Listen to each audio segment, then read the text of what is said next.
অবসরের কথা বাসরের ২২তম অধিবেশনে আপনাদের সবাইকে সাদর আহ্বান। আমরা ফিরে এসেছি মহীশূর থেকে। মহীশূরের এই যে অধিবেশন, ভারত তত্ত্ব যে অধিবেশন, তাতে দেশ বিদেশ থেকে বহু পণ্ডিত মানুষের সমাগম হয়েছিল।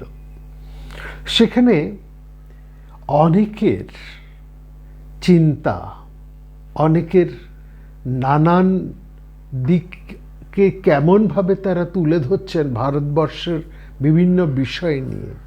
কেবল রামায়ণ মহাভারত তো নয়, নানান বেদান্তের নানান বিষয় নিয়ে তাদের নতুন নতুন দৃষ্টি ভাবনা, তাদের পর্যালোচনা, তাদের ব্যাখ্যা সত্যি নানাভাবে আমাদেরকে নানা দিক দিয়ে বিষয়কে দেখার, চিন্তা করার এক উপকরণ তুলে দিয়েছে।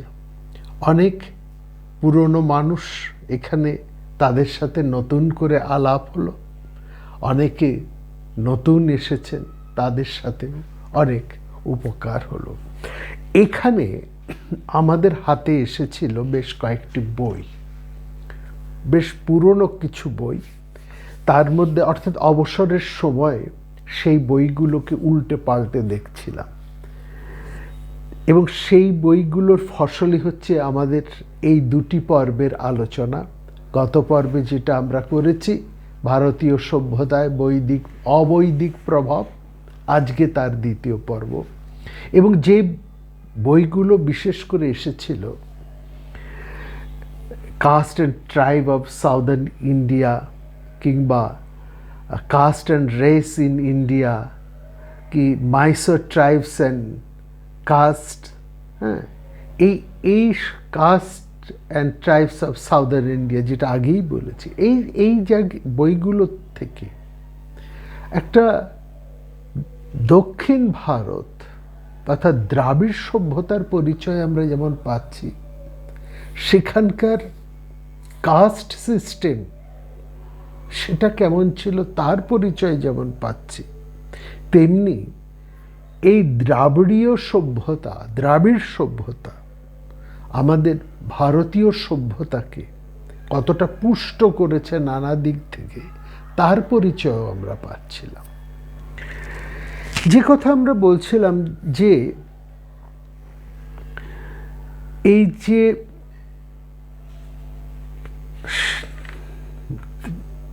দক্ষিণ ভারতের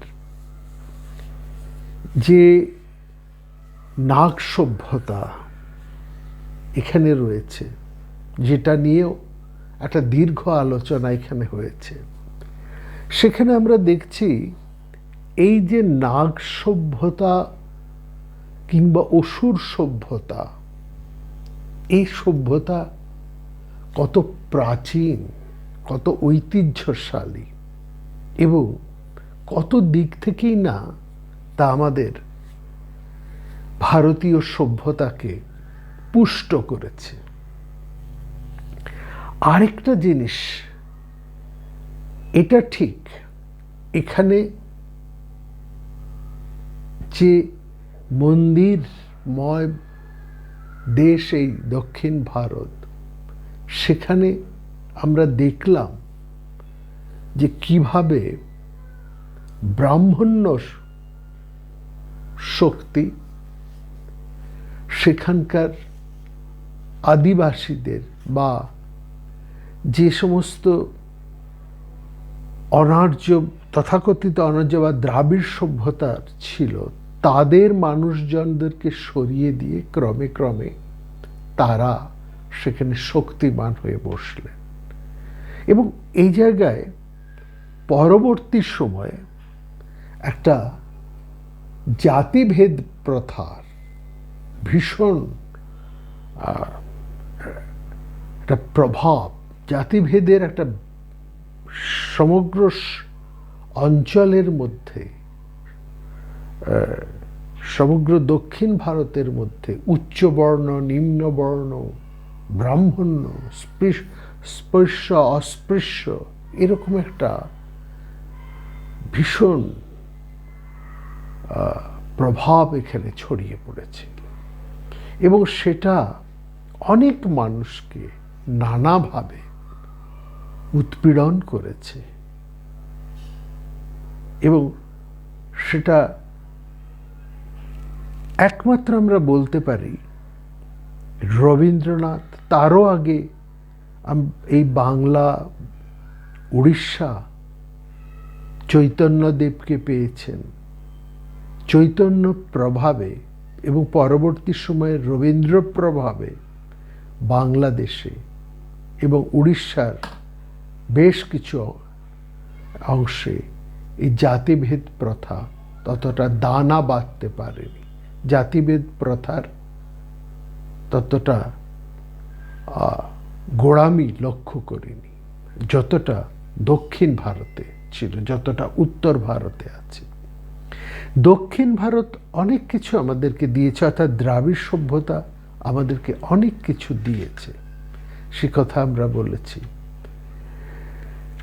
সেখানে আরেকটা কথা বলতে হবে, এই যে ভক্তি শাস্ত্র বা ভক্তিবাদ, এর উদ্ভব কিন্তু এই দ্রাবিড় দেশে। পদ্মপুরাণে সেখানে পরিষ্কার উল্লেখ রয়েছে যে ভক্তি, স্বয়ং ভক্তি দেবী তিনি বলছেন, আমার জন্ম দ্রাবিড়ে, বৃদ্ধি কর্ণাটে, কিছুকাল স্থিতি মহারাষ্ট্রে, জীর্ণতা গুজরাটে। উৎপন্না দ্রাবিড়ে চ আহং কর্ণাটে বৃদ্ধিমাগতা, স্থিতা কিঞ্চিত মহারাষ্ট্রে গুর্জরে জীর্ণতাঙ্গতা। বিষ্ণু পুরাণেও এই কথার সমর্থন পাওয়া যায়, কারণ ভক্তির উপদেশটা হচ্ছে পূর্ব ভারত। বিষ্ণু পুরাণের 7ম অধ্যায়, 3য় পর্বের 7ম অধ্যায়ের মধ্যে এটা রয়েছে। এই ভক্তি প্রবর্তিত হয়েছে কলিতে, তাই কলিযুগ ধন্য। এই যুগে নাম কীর্তনেই ইষ্টসিদ্ধি ঘটে, নারী ও শূদ্রগণ সহজেই ইষ্টসিদ্ধি লাভ করেন, তাই তারাও ধন্য। এই কথা ব্যাসদেবের মুখে বিষ্ণু পুরাণে স্পষ্টভাবে উল্লেখ করা হয়েছে। আমরা উত্তর ভারতের দিকে যদি যাই, সেখানকার রচনার মধ্যেও আমরা এটা পাই। বিভিন্ন ভক্তি শাস্ত্রের যে সমস্ত ভক্ত মহাজনরা রয়েছে, তাদের রচনার মধ্যেও একথা পরিষ্কার যে ভক্তির উৎপত্তি দ্রাবিড়ে, উত্তর ভারতে তা এসেছে রামানন্দের কৃপায়। আসলে এখনকার মানদণ্ড অনুসারে ভারতবর্ষকে বিচার করলে ভুল হবে। এখন মনে হয় ভারতবর্ষ পাশ্চাত্য শিক্ষায় শিক্ষিত হয়ে তার সব পুরাতন উদারতা যেন হারিয়ে ফেলেছে। সে সময় অনেক বাইরের জিনিসকে প্রাচীন সময়ে ভারতবর্ষ আপন করে নিতে পেরেছিল। এই যে জ্যোতিষশাস্ত্র, যেখানে ভারতবর্ষের অনেকখানি অবদান, অনেক গুরুত্বপূর্ণভাবে এই জ্যোতিষশাস্ত্র ভারতীয় সভ্যতায় যুক্ত হয়ে আছে। এই জ্যোতিষশাস্ত্র কিন্তু এসেছে গ্রিক সভ্যতার থেকে, গ্রিক প্রভৃতি পাশ্চাত্য দেশ থেকে। সেই দেশের আচার্যরাই ভারতে নিয়ে এসেছেন ফলিত জ্যোতিষ। সেই সময়কার সনাতন ধর্মীরা একটা বাধা দেবার চেষ্টা করেছিলেন, কিন্তু সেটা রুখতে পারেননি। যে আপনারা যদি বরাহ মিহিরের বৃহৎ সংহিতাকে দেখেন, সেখানে পরিষ্কার করে লেখা আছে, আমরা সেখানে দেখতে পাই যবনরা যদিও ম্লেচ্ছ, বরাহ মিহির নিজে বলছেন যে যবনেরা যদিও ম্লেচ্ছ, তবু তাদের মধ্যে এই ফলিত শাস্ত্র সম্যক রূপে অবস্থিত। তারাও ঋষিদের মতোই পূজিত। তবে যারা দৈববিদ, ফলিত জ্যোতিষবাদী ব্রাহ্মণ, তারা কেন পূজিত হবেন না? এক খুব বৃহৎ সংগীতের মধ্যে বলছে, ব্লেচ্ছাহি যবনাস্তেষু সম্যক শাস্ত্রমিদং স্থিতম ঋষিবৎ তেহপি পূজ্যন্তে কিম্পূর্ণা দৈববিদ্যিচ। আসলে জ্যোতিষদের মধ্যে যে হোরা, দৃক্কান, এই কথাগুলো কিন্তু গ্রিক শব্দ। বরাহমিহির বৃহৎ সংহিতার যে বরাহমিহিরের যে বৃহৎ সংহিতা, সেখানে আমরা কম করেও প্রায় 36-37 বা গোটা 40 এই গ্রিক শব্দ আমরা সেখানে পাই, এবং সেগুলো সংস্কৃত না হয়েও ভারতীয় জ্যোতিষে চলছে। সেগুলো গ্রিকদের কাছ থেকে পাওয়া, সেগুলোকে আমরা গ্রহণ করেছি। দেখবেন, একটা উদাহরণ দিই জ্যোতিষ এর এই ব্যাপারে।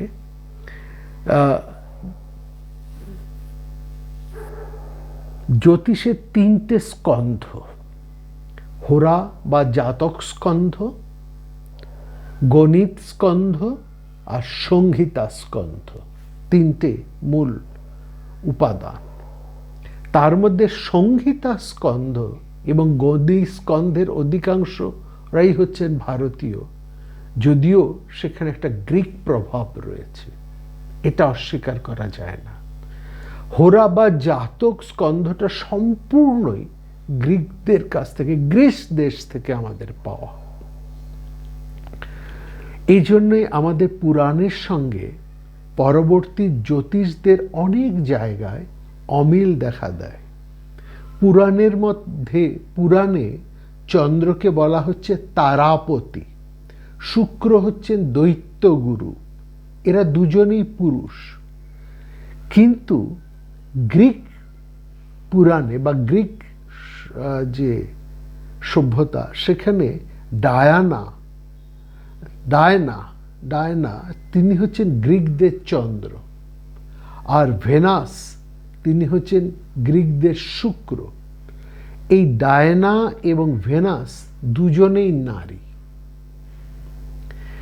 ফলিত জ্যোতিষে লক্ষ্য করবেন, চন্দ্র এবং শুক্র এরা দুজনে স্ত্রী গ্রহ। এটা ভারী অদ্ভুত। সবার সঙ্গে বরাহমিহির তার নিজের হোরা শাস্ত্রে এই অদ্ভুত কথার উল্লেখ করেছে। তো আমরা সেই জ্যোতিষশাস্ত্র নিয়ে কথা বলছি না, এটা বলছি যে দ্রাবিড় প্রভাব যেমন ভারতীয় সংস্কৃতিকে পুষ্ট করেছে, সেরকম জ্যোতিষ বা অন্যান্য ক্ষেত্রে অনেক যবনীয় প্রভাবও, অর্থাৎ এই গ্রিস ইত্যাদি দেশের প্রভাবও আমাদের ভারতীয় সভ্যতাকে নানাভাবে পুষ্ট করেছে। সেটাকে আমরা গ্রহণ করতে পেরেছি। হ্যাঁ, এই যে এত সব জিনিস পরপর বাইরে থেকে ক্রমে আমাদের মধ্যে আসতে পেরেছে, তার কারণ হচ্ছে ভক্তি প্রধান ভাগবতদের একটা প্রচেষ্টা। ভাগবত সম্প্রদায়, এদের একটা গুরুত্ব ছিল প্রাচীন ভারতবর্ষে, ভাগবত সম্প্রদায়। আর এই ভাগবত সম্প্রদায়ের উদ্ভব কিন্তু দক্ষিণ ভারতে, এই দ্রাবিড় দেশে। এই দিক থেকে আমাদেরকে ব্যাপারটা একটু বিচার করতে হবে। আমরা যেমন এই জ্যোতিষশাস্ত্রের কিছু উপাদান পেয়েছি, অনেক মশলা পেয়েছি, অনেক খাবার পেয়েছি, অনেক কার্পাস, এই তুলোজাত জিনিস পেয়েছি, এসব কিন্তু বিদেশ থেকে এসেছে। বিদেশ থেকে অনেক সংস্কৃতি এসেছে, অনেক মানুষজনকে এসেছে, তাদেরকে আমরা আপন করতে পেরেছি। কোন সূত্রে আমরা তাদেরকে আপন করতে পেরেছি? যখন একটা ছোঁয়া, ব্রাহ্মণ্য প্রথা খুব কঠিন হয়ে বসেছিল, যেটা দেখলাম কিভাবে দ্রাবিড় সভ্যতার মধ্যে ব্রাহ্মণ্য ধারা ধরে গেল, বসে গেল। এবং তারা সেই সময়কার দ্রাবিড় যে সমস্ত ভাবধারা ছিল, সেখানকার যারা প্রধান ছিলেন, তারা যারা পুরোহিত ছিলেন, তাদেরকে কিভাবে সরিয়ে দিয়ে ব্রাহ্মণরা সেই জায়গাগুলোকে অধিকার করলো, এবং তারপরে স্পৃশ্য অস্পৃশ্য জাতিভেদ এইসব জিনিস জাঁকিয়ে বসলো। সেটা যেমন আমরা দেখছি দক্ষিণে এবং উত্তরে। হ্যাঁ, ভাগ্য ভালো আমাদের পূর্ব ভারত এই দুই মহামানবের, মানে অতীতে এই ভক্তিভাবদের আন্দোলনের ফলে, অর্থাৎ চৈতন্য প্রভাবে এবং পরবর্তীকালে রবীন্দ্র প্রভাবে, এইটি আমাদের সেখানে বসতে পারেনি, দাগ কাটতে পারেনি। হ্যাঁ, তো এই এত সত্ত্বেও ভারতবর্ষ যে প্রাচীন সময়ে অনেক কিছুকে, বাইরের অনেক কিছুকেই, হ্যাঁ, অনেক শিক্ষা জ্ঞান, অনেক জিনিসপত্র, তৈজসপত্র, অনেক সংস্কৃতি এবং অনেক ধরনের মানুষকে যে আপন করতে পেরেছিলেন, তার প্রধান কারণ হচ্ছে ভাগবতরা।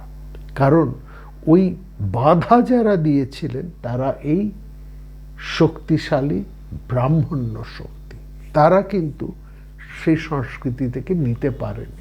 তার একটা উদাহরণ তো আমরা গত পর্বেই দিয়েছি। সে প্রাচীন সময়ে সেখানে আমরা দেখেছি সে কত প্রাচীন সময়ে ভার্গবেরা কোনোভাবেই বিষ্ণু কিংবা শিবকে প্রধান বলে অন্তর্ভুক্ত করতে চাননি।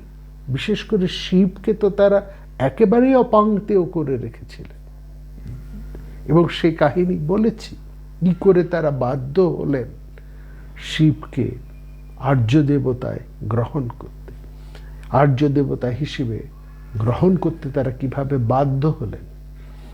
যাই হোক, যে কথাটা বলছি, অর্থাৎ বেদপন্থী যাগযজ্ঞ পরায়ণ আর্যরা এই কাজ করতে পারেনি, যেটা পেরেছেন ভক্তি প্রধান ভাগবতেরা। আর মূল কথা, এই ভাগবত বা ভক্তির উন্মেষ ঘটেছে, সৃষ্টি ঘটেছে এই দক্ষিণ ভারতে। দক্ষিণ ভারত দ্রাবিড় সভ্যতা ভারতবর্ষকে যা কিছু দিয়েছে, তার সঙ্গে দিয়েছে এই ভক্তি আন্দোলন।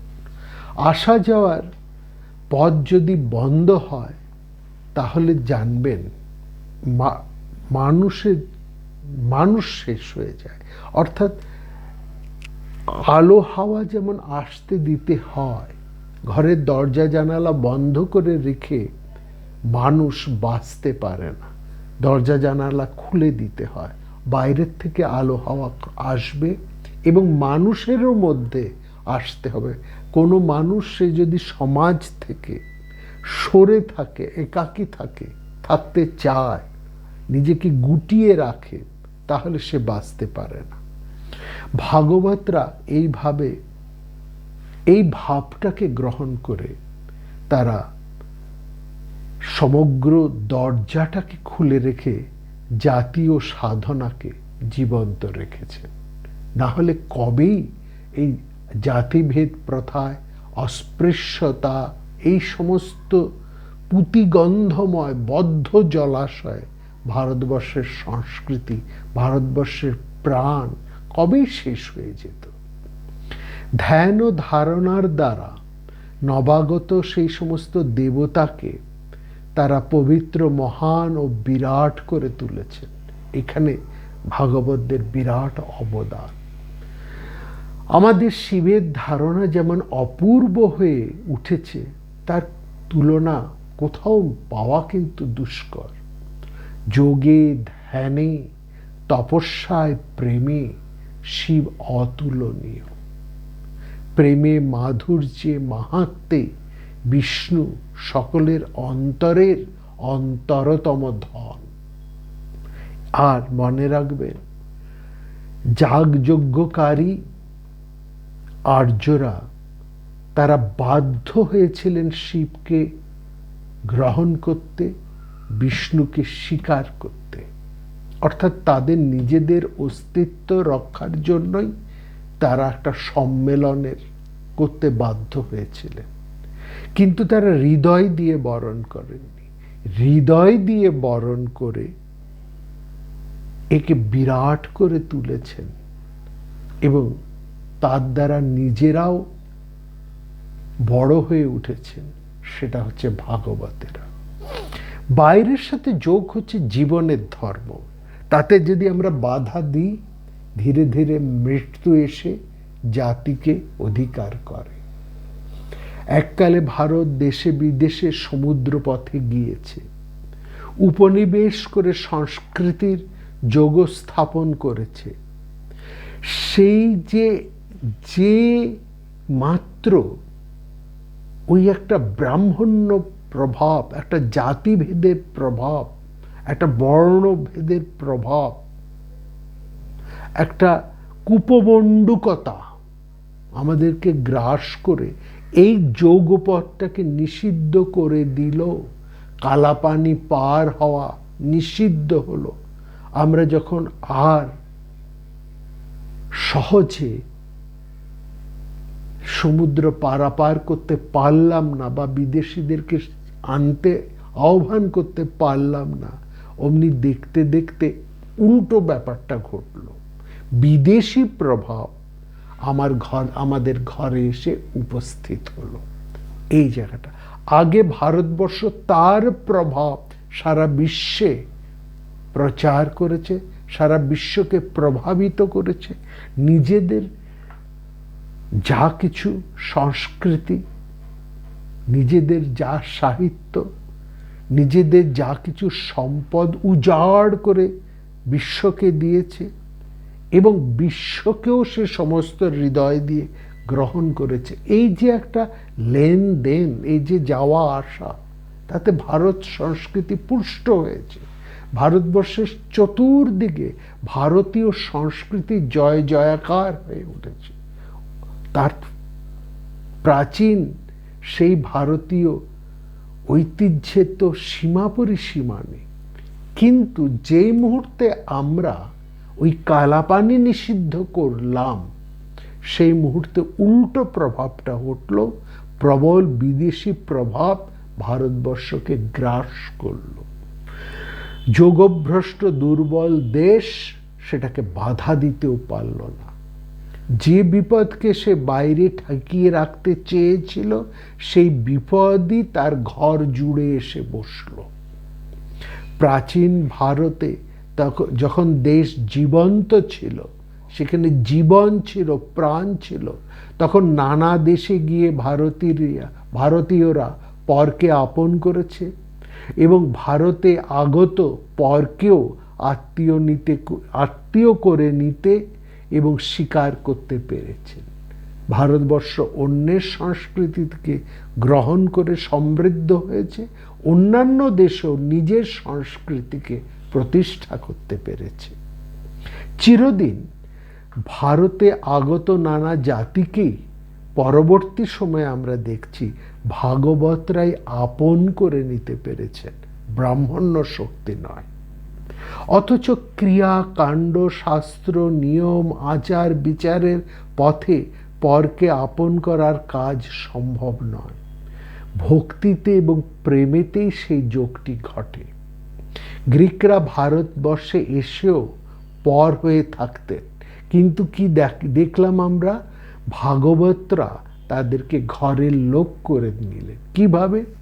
বেসনগরে প্রাপ্ত খ্রিস্টপূর্ব 2য় শতাব্দীর এক শিলালেখে সেখানে দেখা যায় তক্ষশিলাবাসী ডিয়সের পুত্র হেলিওডোর নামে পরম বৈষ্ণব হয়ে বিষ্ণু মন্দিরের গরুধ্বজ তিনি তৈরি করে দিচ্ছেন।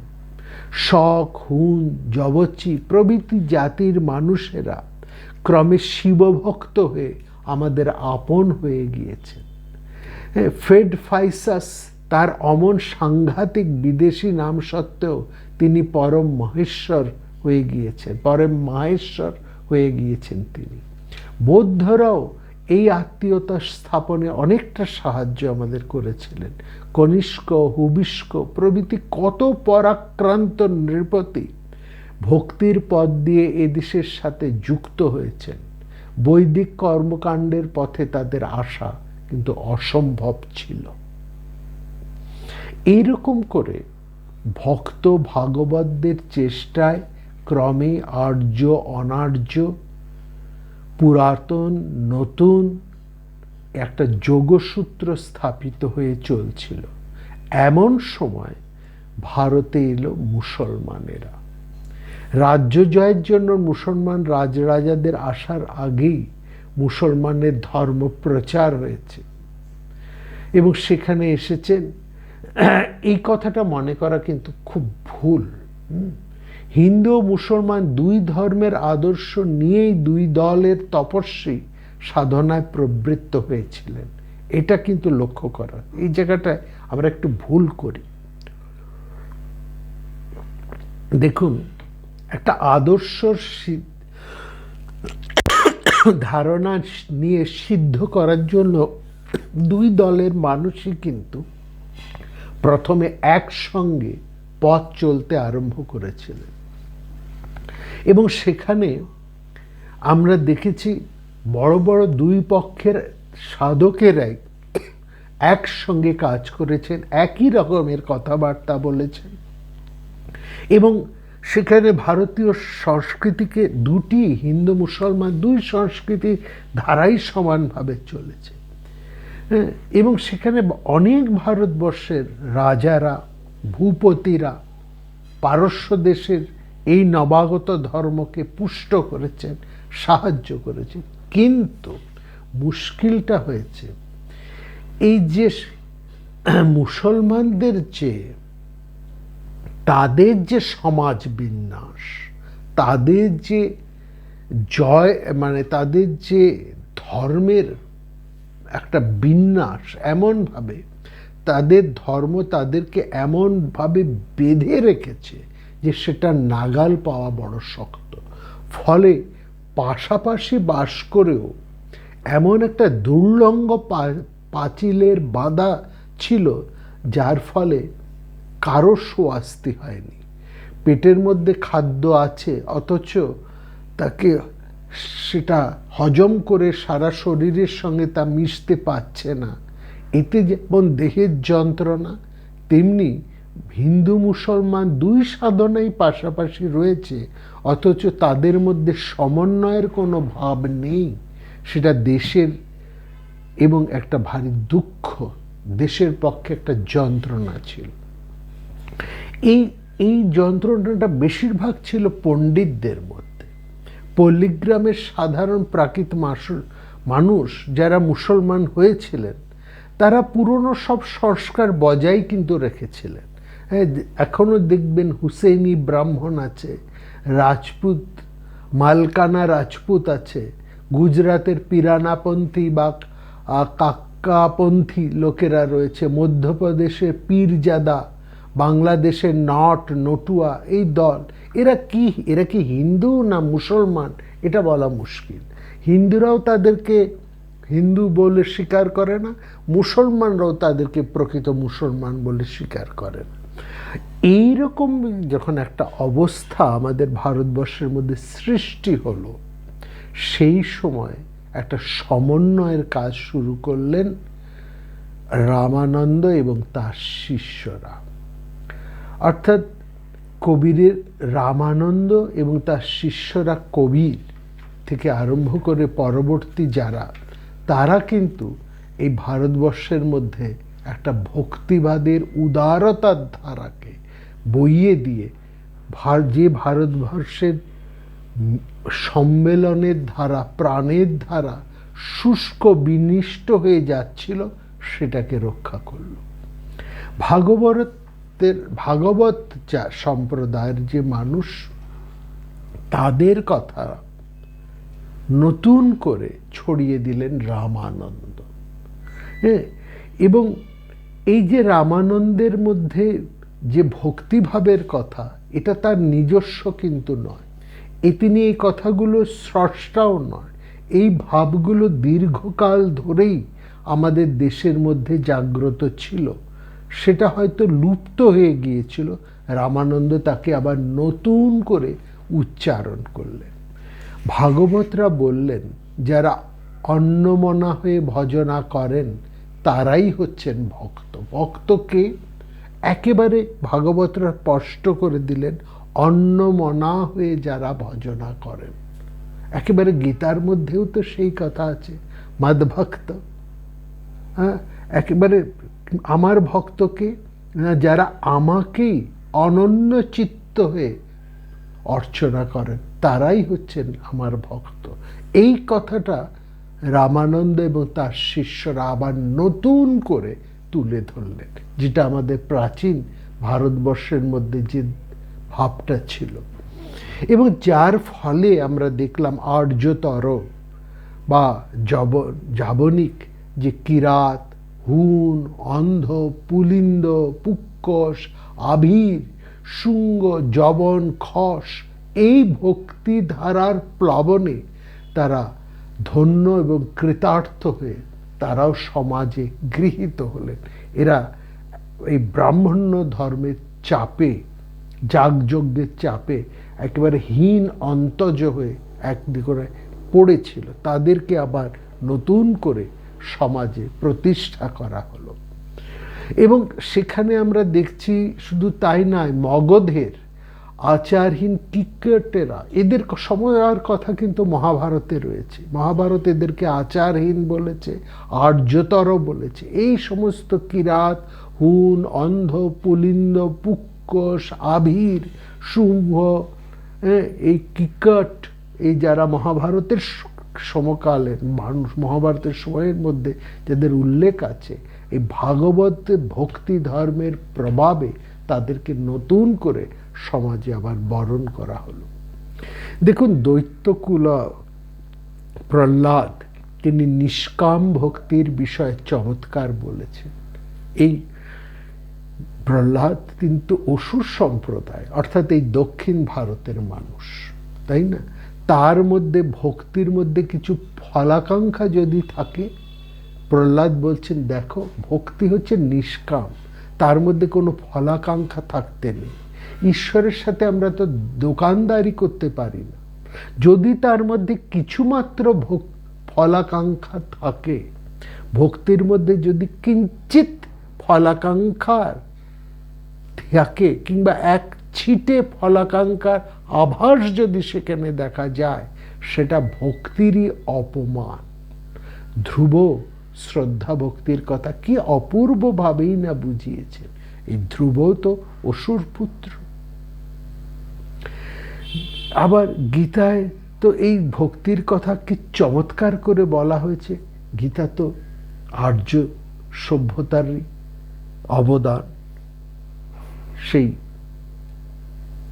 বেদ বেদান্তের মর্ম, উপনিষদের মর্ম বা সার তো হচ্ছে গীতা, যে কথা বলেছে। সীতা অশ্বতর উপনিষদেও ভক্তির কথা চমৎকারভাবে বর্ণনা করা হয়েছে। মহাভারতের শান্তি পর্বের মধ্যেও ভক্তির প্রসঙ্গ আমরা পাচ্ছি। ভক্তদের কথাও সেখানে আছে। শান্তি পর্বের 51তম অধ্যায়ে ভগবত প্রপন্ন উত্তম ভক্তের সৌভাগ্য এবং তার কথা বলা হয়েছে। অভক্তের কাছে ভগবান আত্মপ্রকাশ করেন না, ভক্ত বলেই ভীষ্ম ভগবানকে উপলব্ধি করতে পারেন, এ কথাই তো মহাভারতে বলা হয়েছে। হ্যাঁ, এবং সেখানে আমরা দেখেছি বৈদিক যুগে ক্ষত্রিয় সাধকেরাও শ্রদ্ধা ভক্তির সাধনা করেছে। সেই সব রাজ সাধকদের মধ্যে যেমন জনক আছেন, প্রবহন জৈবলী আছেন, অশ্বপতি কৈকেয় আছেন, হ্যাঁ, অজাতশত্রু আছেন। এরা সবাই ভক্তি আন্দোলনের পথিকৃৎ। ঋগ্বেদের 7ম মণ্ডলে বশিষ্ঠের যে সমস্ত স্তব বরুণের উদ্দেশ্যে নিবেদিত, সেগুলো ভক্তির রসে অভিষিক্ত। বিষ্ণু বা ব্যাপকশীল দেবতাকে ভক্ত ঋষি স্তব করছেন, বলছেন তিনি বন্ধু, তার চরণে মধুর উৎস, মধুর নিঃসন্দি। তবে এ কথা সত্য, বৈদিক কাল থেকে যতই পরবর্তীকালে যাওয়া যায়, বৈদিক কাল ছাপিয়ে আমরা যত পরবর্তীকালে এগিয়ে যাই, ততই প্রেম ভক্তির কথা আমরা বেশি করে পাচ্ছি। আর্যপূর্ব সভ্যতার সাথে যোগের হচ্ছে সেই ভাব, অর্থাৎ আর্য সভ্যতা যখন এই দ্রাবিড় সভ্যতার সাথে মিশলো এবং দ্রাবিড় সভ্যতার প্রভাব যখন আর্য সভ্যতার সংস্কৃতির মধ্যে প্রভাব মানে একটা প্রভাবের ভীষণ স্রোত তৈরি করে দিল, তখন এই দ্রাবিড় সভ্যতার প্রভাবে বেদান্তের মধ্যে, বেদের বিভিন্ন, বিশেষ করে অথর্ব বেদের মধ্যে এবং ঋগ্বেদের মধ্যেও আমরা এই ভক্তিশাস্ত্রের কথা পাচ্ছি। মনে রাখবেন, এই যে ভক্তিশাস্ত্রের যা আমরা উপনিষদে পাচ্ছি, খুব বিশেষ করে পাচ্ছি আমরা বিভিন্ন বেদের মধ্যে, বৈদিক সাহিত্যের মধ্যে, এটা কিন্তু অবৈদিক অর্থাৎ এই দ্রাবিড় সভ্যতার একটা বিরাট প্রভাব। ঋগ্বেদের প্রথম মণ্ডলে ভক্তম অভক্তম এই কথাটি আছে। সেখানে সায়নাচার্য এই ভক্তম অভক্তম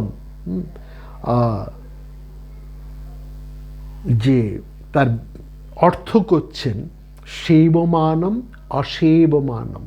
অভক্তম মানে যিনি সেবমানম, অভক্তম মানে অসেবমানম। ঋগ্বেদের অষ্টম মণ্ডলে ভক্তেয় এই কথা শব্দটির অর্থ সায়নাচার্য করছেন সংভজনায়। হ্যাঁ, কিন্তু বৈষ্ণব জনচিত ভক্তি কিন্তু এখানে নেই। ভক্তির কথা আছে, কিন্তু বৈষ্ণব জনচিত যে ভক্তি, তার কথা আমরা কিন্তু বৈদিক সাহিত্যে পাই না। সোমকে বলা হয়েছে ঋতবাক্যে সত্যে শ্রদ্ধায় তপস্যায় তুমি বহমান হও। সোমের উদ্দেশ্যে প্রার্থনা করে বলছে ঋতবাক্যে সত্যে শ্রদ্ধায় তপস্যায় তুমি বহমান হও। শ্রদ্ধাং বাদানং কথাটাও আমরা সেখানে পাচ্ছি। দশম মণ্ডলে, ঋগ্বেদের দশম মণ্ডলে শ্রদ্ধা মনস্যা এই শব্দটির অর্থ সায়নাচার্য করেছেন শ্রদ্ধাযুক্তয়া মনসা ইচ্ছায়া, শ্রদ্ধাযুক্ত মনের ইচ্ছায়। ঋগ্বেদের দশম মণ্ডলে 151তম সূক্তটি দেবতাই, সেখানে বলা হচ্ছে দেবতাই হচ্ছে শ্রদ্ধা। আগাগোড়া এই সূক্তে শ্রদ্ধারই কথা সেখানে বারবার উচ্চারিত হয়েছে। শ্রদ্ধায় অগ্নি সমৃদ্ধ হয়, শ্রদ্ধায় হবি আহুতি দেওয়া হয়। সমস্ত আরাধ্যের প্রধানভূতা শ্রদ্ধাকে আমরা স্তব করি। শ্রদ্ধায়াগ্নি সমিধ্যতে শ্রদ্ধয়া হুয়তে হবিঃ শ্রদ্ধাং ভগস্য মূর্ধর্ণি বচসা বেদয়ামসি। হৃদয়ের ব্যাকুলতায় এই শ্রদ্ধা লাভ করা যায়। শ্রদ্ধাং হৃদয়া ব্যাকুলতা। শ্রদ্ধাকে প্রাতঃকালে এবং সন্ধ্যায় আমরা আহুতি দিই। মধ্যাহ্নে শ্রদ্ধাকে আহুতি দান করি। সূর্যের অস্তগমনের বেলায় শ্রদ্ধাকে আহ্বান করি, হে শ্রদ্ধা আমাদের শ্রদ্ধাযুক্ত করো। ঋগ্বেদের মধ্যে এই সূক্ত রয়েছে। শ্রদ্ধাং প্রাতর পাবহন হে শ্রদ্ধাং মধ্যাদিনং পরি শ্রদ্ধাং সূর্যস্য নিমৃচি শ্রদ্ধে শ্রদ্ধা পরেহন্না। অর্থাৎ ঋগ্বেদ থেকে যদি আমরা এবার অথর্ব বেদে আসি, এখানে বৈদিক যুগের আদি অন্ত, অর্থাৎ ঋগ্বেদ যদি বৈদিক যুগের প্রারম্ভ, অথর্ব বেদ হচ্ছে বৈদিক সাহিত্যের অন্ত। সেখানে আমরা দেখি যজ্ঞের দুটি চোখের কথা বলা হচ্ছে। তার একটি চোখ হচ্ছে সত্য, অন্য চোখটি হচ্ছে ঋত। বিশ্ব সত্য ও শ্রদ্ধা তার প্রাণ সেখানে বলা হচ্ছে। সেখানে দুই চক্ষুর এক চক্ষুকে বলা হচ্ছে সত্য এবং অপর চক্ষুকে বলা হচ্ছে ঋত, কিন্তু প্রাণকে বলা হচ্ছে শ্রদ্ধা। এই বিশ্বের প্রাণ হচ্ছে শ্রদ্ধা। মানবের নিগূঢ় সম্পদ কি, এই প্রশ্নে সেখানে বলা হচ্ছে শ্রদ্ধাই হচ্ছে মানুষের নিগূঢ় সম্পদ। মানবের নিগূঢ়তম সম্পদটি হচ্ছে শ্রদ্ধাবান, এবং সেখানে শ্রদ্ধাবান লাভতে জ্ঞানম, এই কথাটি সেখানে বলা হচ্ছে। ব্রত, শ্রদ্ধা ও সত্য বিশ্ব রচনার মধ্যে এক অপূর্ব রহস্য, এ কথাও সেখানে বলা আছে। আরো অনেক জায়গায় শ্রদ্ধার কথা আছে। বিশুদ্ধ কর্মকাণ্ডে অর্থাৎ যাজ্ঞিক ক্রিয়ার মধ্যে মীমাংসকেরা, সেখানে কিন্তু ভক্তি শ্রদ্ধার কোনো স্থান নেই। বৈদিক আর্যরা কর্মকাণ্ড প্রধান, তারা মীমাংসক, তাই পূর্ব মীমাংসাতে কর্মেরই সেখানে এক প্রাচুর্য আমরা দেখতে পারি। সেখানে কর্মই প্রধান, ভক্তির মুখ্য স্থান সেখানে নেই। কিন্তু বৈদিক সাহিত্য দেখলে বোঝা যায় ক্রমেই এই দ্রাবিড়ীয় প্রভাবে, আর্যতর সভ্যতার প্রভাবে ভক্তি ও প্রেম প্রভৃতি দিনে দিনে আর্যদের মধ্যে প্রবেশ করেছিল। পুরাণে ও ভাগবতের যুগে কর্মকাণ্ড গৌণ হয়ে শ্রদ্ধাই সেখানে প্রধান হয়েছে। ভাগবত ও বৈদিক যুগের কথা ছেড়ে যদি আমরা মধ্যযুগে আসি, তখনও জৈন ও বৌদ্ধ সাধনা শেষে ভক্তির কথা বেশ আমরা অন্যান্য রচনার মধ্যে দেখতে পাই। তারপরে এলো রামানন্দ প্রবর্তিত এক বিরাট সময় বা মহাযুগ। লক্ষ্য করবার, এই রামানন্দ তিনি ছিলেন ব্রাহ্মণ এবং তার পূর্ব সম্প্রদায় ছিল আচারনিষ্ঠ রামানুজ প্রবর্তিত ধারার মানুষ। কিন্তু নিজে ভারমুক্ত হয়ে তিনি বেরিয়ে পড়লেন তার সেই পরিমণ্ডল থেকে। মুক্ত পুরুষ রামানন্দ তিনি সর্বপ্রকার বাহ্য আচরণকে ত্যাগ করলেন। তিনি সংস্কৃত ছাড়লেন, সংস্কৃত ছেড়ে চলতি ভাষায় তিনি উপদেশ দেওয়া আরম্ভ করলেন। এতদিন সাধনা প্রধানত ব্রাহ্মণদের মধ্যেই নিবদ্ধ ছিল। তিনি রামানন্দ সবাইকে সাধনা করার সুযোগ করে দিলেন। তার প্রধান যে 12 জন শিষ্য, তার মধ্যে রবিদাস তিনি হলেন মুচি, কবির তিনি হলেন জোলা, সেনা ছিলেন নাপিত, ধন্না ছিলেন জাট, পিপা ছিলেন রাজপুত। আচারের ধর্ম ছেড়ে ভক্তির ধর্ম রামানন্দ প্রচার আরম্ভ করলেন। আগেই বলেছি যে এই ভক্তি দ্রাবিড় দেশ থেকে রামানন্দ উত্তর ভারতে নিয়ে এলেন, আর সেই ধর্ম ভালো করে ছড়িয়ে দিলেন কবির। ভক্তির প্রচারের নামদেব, সাধনা, এদের কথাও আমাদেরকে উল্লেখ করতে হবে। রামদেব ছিলেন নামদেব তিনি ছিলেন দর্জি, কাপড়ে ছাপ দেওয়া নামদেব পরবর্তী যুগের ভক্ত। সাধনা তিনি ছিলেন কসাই। কবিরের ধারাতে আমরা দাদুকে পাই, রজ্জব, সুন্দর দাস এদেরকে পাচ্ছি। তাদের মধ্যে সুন্দর দাসই বৈশ্যকুলের মানুষ, আর মুসলমান বংশ প্রভাব দাদু, রজ্জব এরা হচ্ছে সব তুলা, ধনকর অর্থাৎ এই জোলা, এই কুলের। যদিও পরে সেই কথা একটা চাপা দেবার একটা চেষ্টা হয়েছে, আসলে তারা কিন্তু জোলা সম্প্রদায়ের মানুষ। উত্তর ভারতের মহাগুরু হলেন কবির। পরবর্তী সমস্ত সন্ত অল্প বেশি কবিরের দ্বারাই প্রভাবিত। হিন্দু মুসলমান উভয়কে মেলাবার চেষ্টা করে গেছেন আজীবন কবির। খোদা যদি মসজিদেই বাস করেন তবে আর মুলুক কার, এই প্রশ্ন তুলেছেন কবির। তীর্থে মূর্তিতে রামের বাস, এই দ্বৈত ভাবের মধ্যে সত্য কোথায়? হায় পূর্ব দিকে হরির বাস আর পশ্চিমে আল্লাহর মোকাম। আরে খুঁজে দেখো হৃদয়ের মধ্যেই সেখানে রাম রহিমান। কি অপূর্ব সেই দোয়া। জৌর খুদাই মসজিদ বসত, हुई और मुलिक किस केरा, तीरथ मरत राम निवासा, दुरहु में किहुन किन दोन हेरा। पूरीब दिशा हरि का बासा, पश्चिम अलक मुकामा, दिल ही खोज दिलई दिल, ভিতরে ইহা রাম রহিমানা। হিন্দু কবির বলছেন হিন্দু মরে রাম রাম করে আর মুসলমান মরছে খোদা খোদা করে। এইসব ভেদ বুদ্ধির মধ্যে যে পড়লো সে তো আগেই মরে গেল। দাদু তিনি রাজপুতানাতে জন্ম 1544 সালে দাদুর জন্ম, তিনি রাজপুতানাতে জন্ম করেন। তার বহু ভক্ত নানা স্থানে রয়েছে। তিনি একটা দামি কথা বলতেন। দাদুর কথা হচ্ছে সব ঘটেই এক আত্মা, সব ঘট একই আত্মা কা হিন্দু মুসলমান।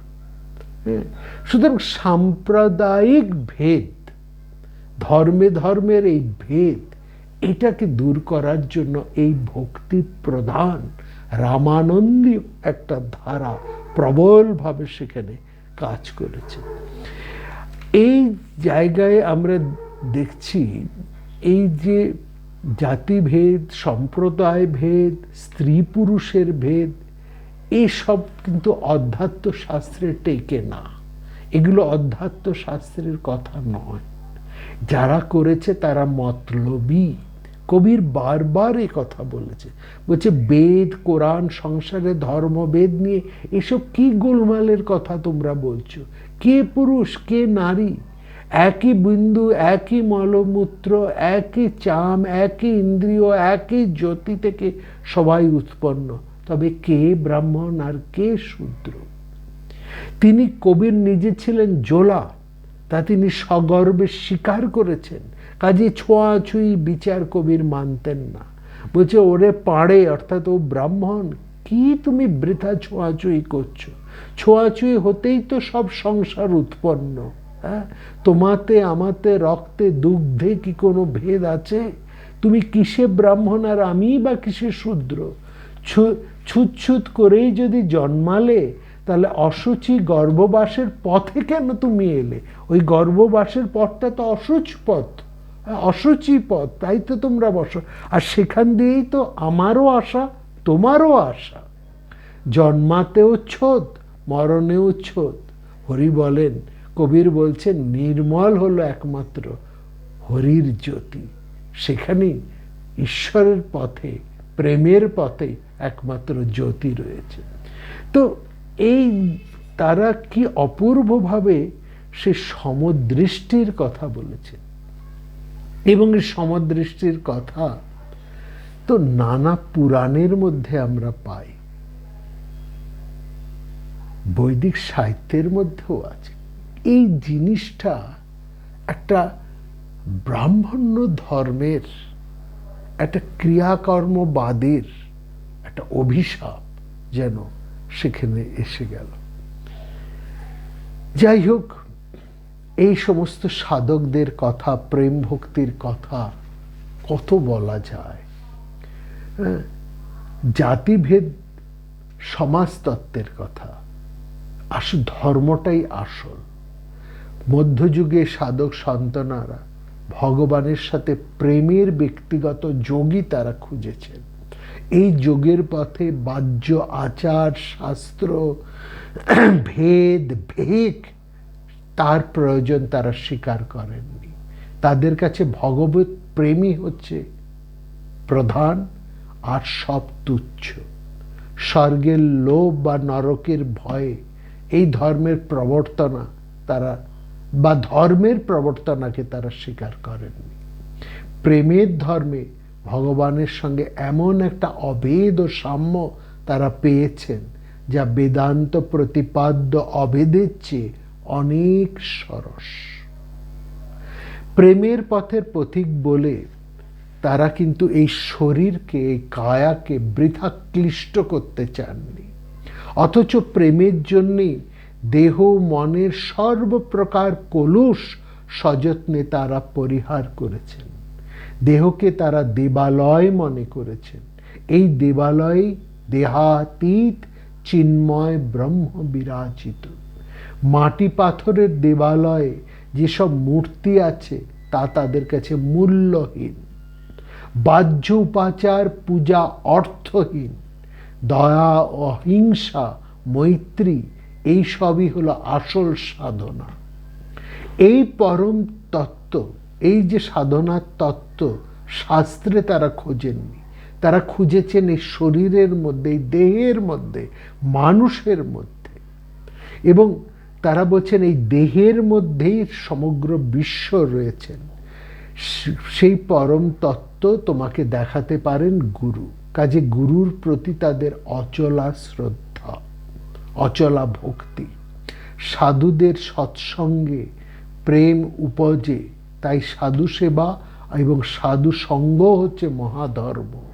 সেখানে ভক্ত, যেখানে ভক্ত সেখানেই ভগবান। বাহ্য আচারে কি হবে? প্রেমের উপজে প্রেম, প্রেমেই উপজে প্রেম। ভগবানের স্বরূপই হচ্ছে প্রেম। শ্রদ্ধা ও নিষ্ঠায় ক্রমে জন্মায় রুচি, আগ্রহ এবং ভাব, তাকে উপজে প্রেম। প্রেম হলেই প্রেম স্বরূপের সাথে যোগ সহজ হয়। এই সহজ যখন সিদ্ধ হয় তখন জীবনের সকল সার্থকতা, চরম সার্থকতা লাভ হয়। এইসব তত্ত্ব তারাই শুনতেন তাদের গুরুদের মুখে। তাই গুরুদের প্রতি তাদের শ্রদ্ধা ভক্তির অন্ত নেই। গুরুর প্রতি এই ভক্তি সমস্ত মধ্য ভারতীয় সাধনার ধারার মধ্যে আমরা দেখতে পাই। বৌদ্ধবাদের মধ্যেও রয়েছে, অন্যান্য তন্ত্রে, পুরাণে, সমস্ত ধর্মের মধ্যে আমরা সেই গুরুর প্রতি একটা অবিচল নিষ্ঠা, তার সেটা গুরু ভক্তি সর্বত্র আমরা দেখতে পাচ্ছি। এই গুরু ভক্তিটা, এই গুরুবাদ, এটা হচ্ছে কিন্তু দ্রাবিড় বা আর্যতর সম্প্রদায়ের অবদান। আর্যরা এই গুরুবাদ, এই গুরু শব্দটি, গুরু, এই যে তত্ত্ব, গুরু তত্ত্ব আর্যরা লাভ করেছেন সোকল অনার্যতর বা আর্যতর মানুষদের কাছ থেকে। ক্রমে সেটা বেড়েই চলেছে। এবং তারপরে আমরা দেখেছি বৈদিক সাহিত্য তো বটেই, পুরাণ এবং অন্যান্য কিছুর মধ্যে প্রবলভাবে এই গুরুবাদ সেখানে বহমান। ব্রহ্মচারীদের পক্ষে আচার্য বন্দনীয় ও অনুসরণীয়, তার মধ্যে সেই প্রভাব রয়েছেন। শঙ্করাচার্য, তিনি তো সেই গুরুর বাদকে স্বীকার করে নিয়েছেন এবং সেটাকে তিনি বইয়ে দিয়েছেন তার 10 নামী সম্প্রদায়ের মধ্যে। পাশ্চাত্য শিক্ষা, ভারতীয় শিক্ষা এবং সংস্কৃতি মধ্যে যে একটা মস্ত প্রভেদ, এই যে সেখানে পাশ্চাত্য শিক্ষায় এবং ভারতীয় শিক্ষার মধ্যে মূল যেটা প্রভেদ, মূল যেটা তফাতের জায়গা, সেটা হচ্ছে পাশ্চাত্য শিক্ষায়, বিশেষ করে যদি আমরা গ্রিস দেশ দেখি, রোম দেখি, যেখানে সভ্যতার উন্মেষ হয়েছে, বা ইউরোপিয়ান, পরবর্তীকালে ইউরোপিয়ান যে সমস্ত শিক্ষাবিদ্যা প্রাঙ্গণ এবং সেখানে যে গুরুরা রয়েছেন, তারা কিন্তু বিদ্যা বিক্রয় করতেন।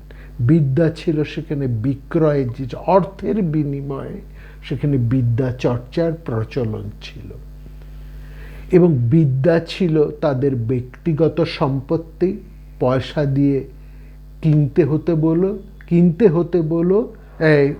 হতো বলে গুরুরা তা ইচ্ছে মতো বেচতেও পারতেন।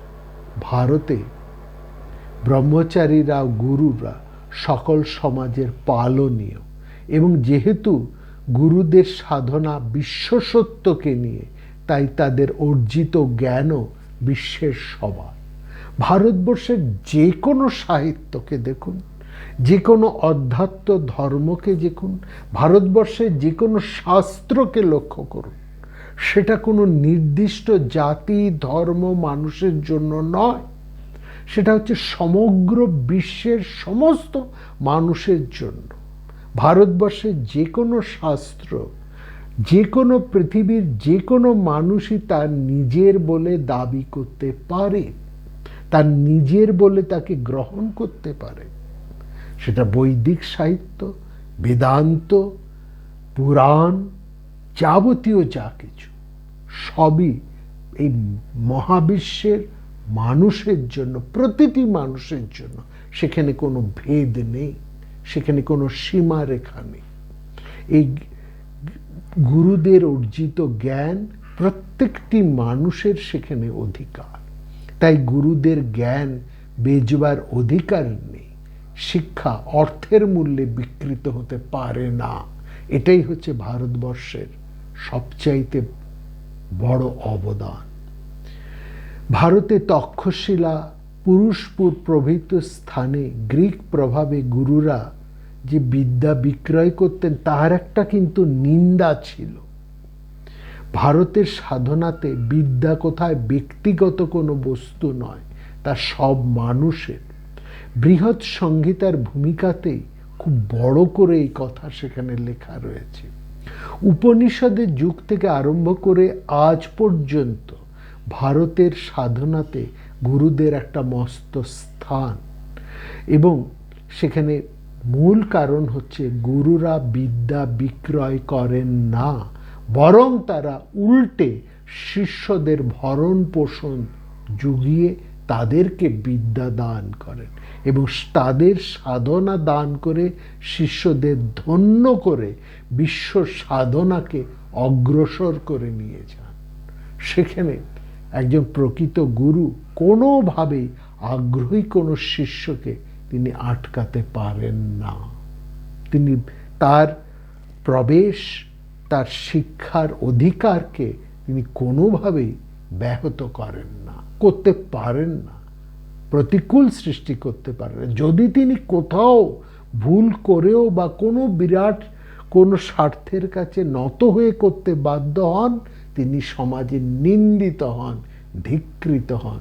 মহাভারতে, অন্যান্য সমস্ত পুরাণে আমরা তার ভুরি ভুরি উদাহরণ পাই। কবির প্রভৃতি সাধকেরা তারা নিরক্ষর হতে পারেন, কিন্তু গুরুর কৃপায় তারা সব তত্ত্ব জানতেন। এই জায়গাটা একটা বড় লক্ষ্য। নিরক্ষর এবং জ্ঞানী এই দুটো জিনিস কিন্তু আলাদা। এখন যেমন একটা কথায় বলা হয় না যে লিখতে জানে না কিন্তু কম্পিউটারে সে টাইপ করে সব কিছু করে দিতে পারে, কিন্তু লিখতে পারে না। এরকম কিন্তু ইলিটারেট এখনকার সময় খুব প্রচুর পাওয়া যায়, বিশেষ করে পাশ্চাত্যে, ইউরোপিয়ান, আমেরিকাতে অনেক ছেলে মেয়ে আছে, তাদের কলম ধরে কাগজ দিয়ে দিলে তারা এক বর্ণ লিখতে পারবে না, কিন্তু তাদেরকে কম্পিউটার সামনে বসিয়ে দিয়ে ঝড় তুলে দিয়ে যান। এইটা আমরা পরিহাস করে বলি, কিন্তু আসলে ভারতবর্ষের এই সমস্ত জ্ঞানী পুরুষেরা তারা কিন্তু আক্ষরিক অর্থেই নিরক্ষর ছিলেন।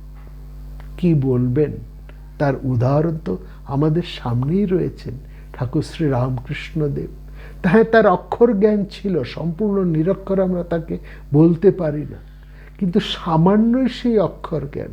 বিবেকানন্দ নানাভাবে তাকে নিরক্ষর, মূর্খ, ব্রাহ্মণ যতই বলুন না কেন, হ্যাঁ তার অক্ষর জ্ঞান ছিল, সেটা কতটুকু, কিন্তু তার আন্তর্জ্ঞান সীমা অপরিসীম।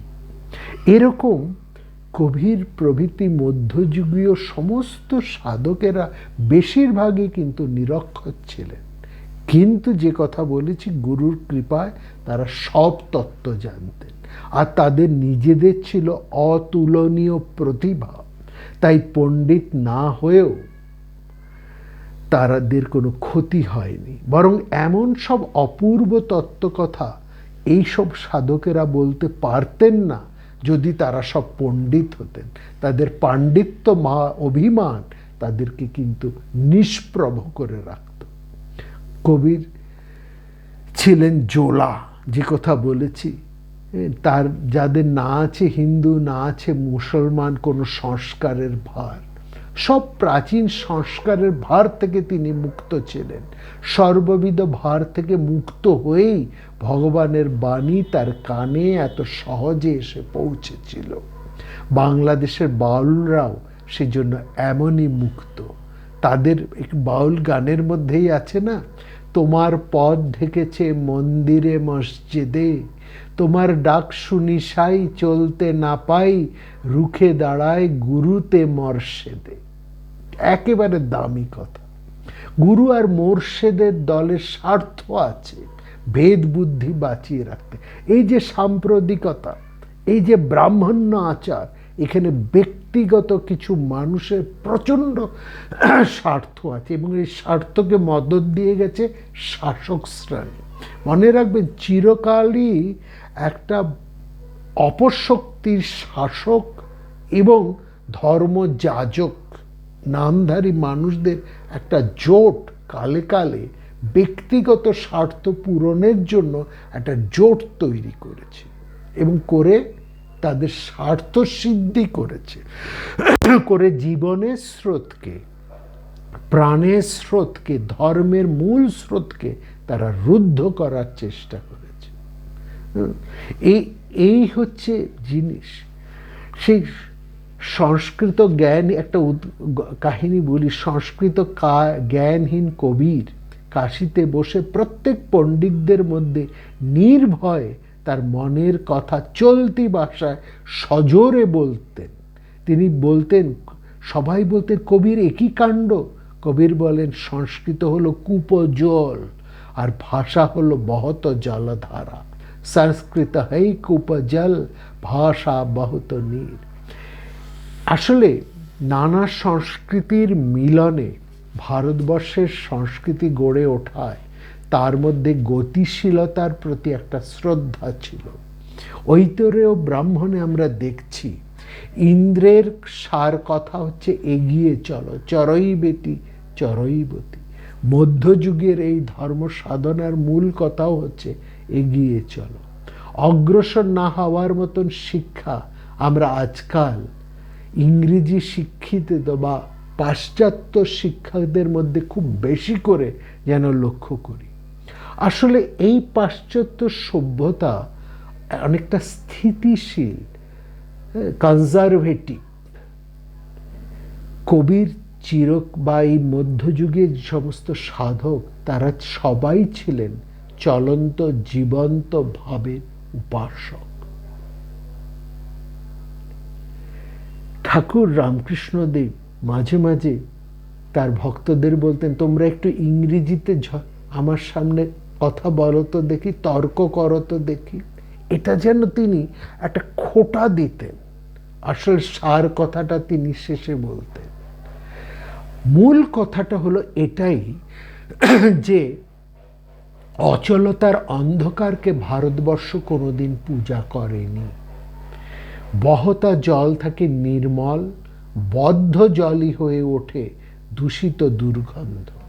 সাধকরা সচল হলেই ভালো, তাদের কোনো দোষ তাদেরকে ছুঁতে পারে না।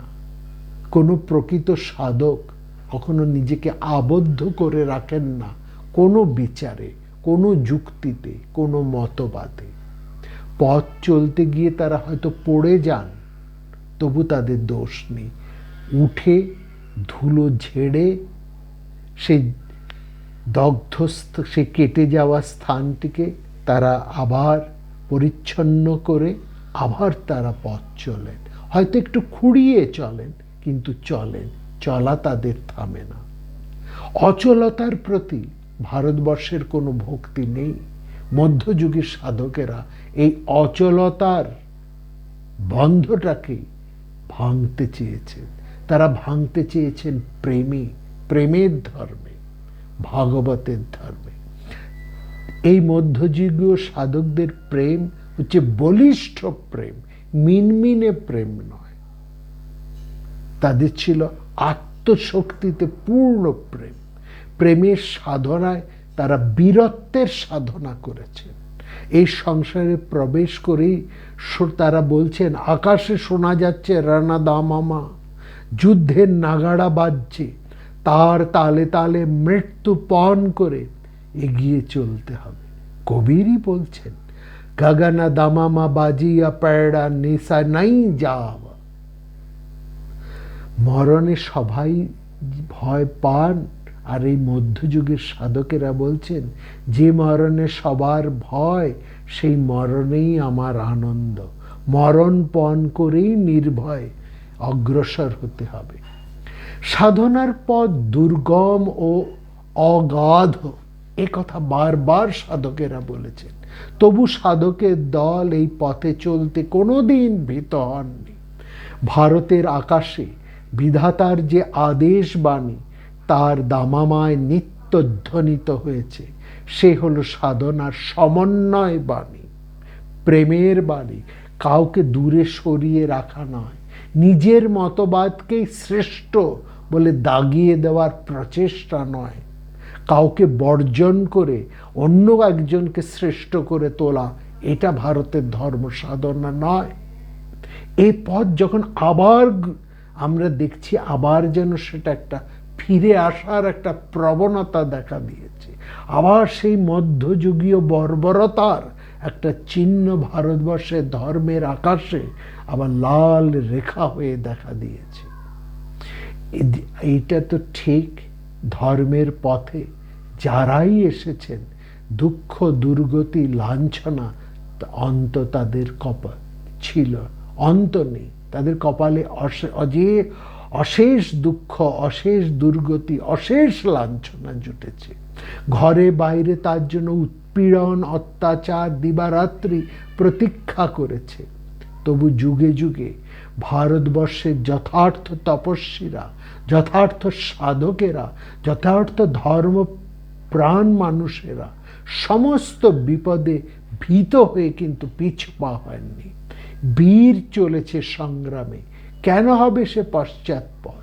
দাদু সেই কথায় বলছেন, সুরা চড়ি সংগ্রাম কো পাছ পঙ্গ কই দেই, কেন সে ভয় পিছন ফিরে তাকাবে? এ হলো বীরদের সাধনা স্থল। এখানে কাপুরুষদের কোনো স্থান নেই, ভক্তি আন্দোলনে কাপুরুষদের কোনো স্থান নেই। অষ্টপ্রহর এই সাধনার যুদ্ধ, বিনা খড়গের এই সংগ্রাম, এই সংগ্রাম হচ্ছে প্রাণের সংগ্রাম, অস্ত্রের সংগ্রাম নয়। সেখানে বলছে, আট পাহাড় কা যোজনা বিন থান্ডাই সংগ্রাম। থান্ডাই মানে খড়গ, খড়গ ছাড়া অষ্টপ্রহর প্রাণের সাথে যুদ্ধ চলছে। ধরণী আকাশ চলছে থারথারি, সকল শূন্য ভরে চলছে গর্জন। তারই মধ্যে যুগে যুগে ভারতীয় সাধকের দল তাদের মৈত্রী ও সমন্বয়ের বিরাট সাধনা নিয়ে নির্ভয়ে বীরের মতন অগ্রসর হয়ে চলেছেন। বাইরের বাধা, ঘরের বিরোধ মাঝে মাঝে তাদের পথরোধ করলেও কিছুতেই তাদের সাধনার এই অগ্রগতিকে চিরকালের মতন রুদ্ধ করে দেওয়া যায়নি।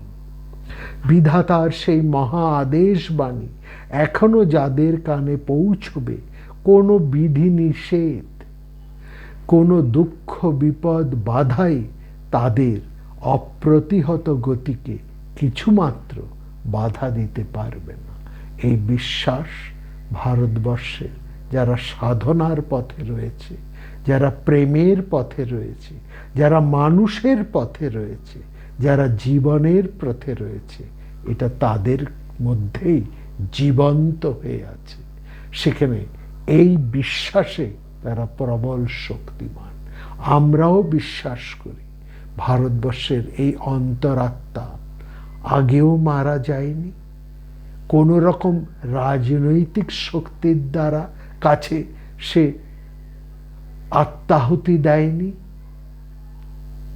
আজও সে দেবে না। সে তার নিজের ধারাতে অক্ষুণ্ণ থাকবে। আর এই সমন্বয় শক্তি আছে বলেই ভারতবর্ষের এই আধ্যাত্ম শক্তি, ভারতবর্ষের এই সংস্কৃতি, ভারতবর্ষের প্রাণ, ভারতবর্ষের সভ্যতা আজও টিকে আছে, আজও বেঁচে থাকবে। এবং এটাকে রক্ষা করতে পারলেই ভারতবর্ষ টিকে থাকবে। এই আমাদের বিশ্বাস।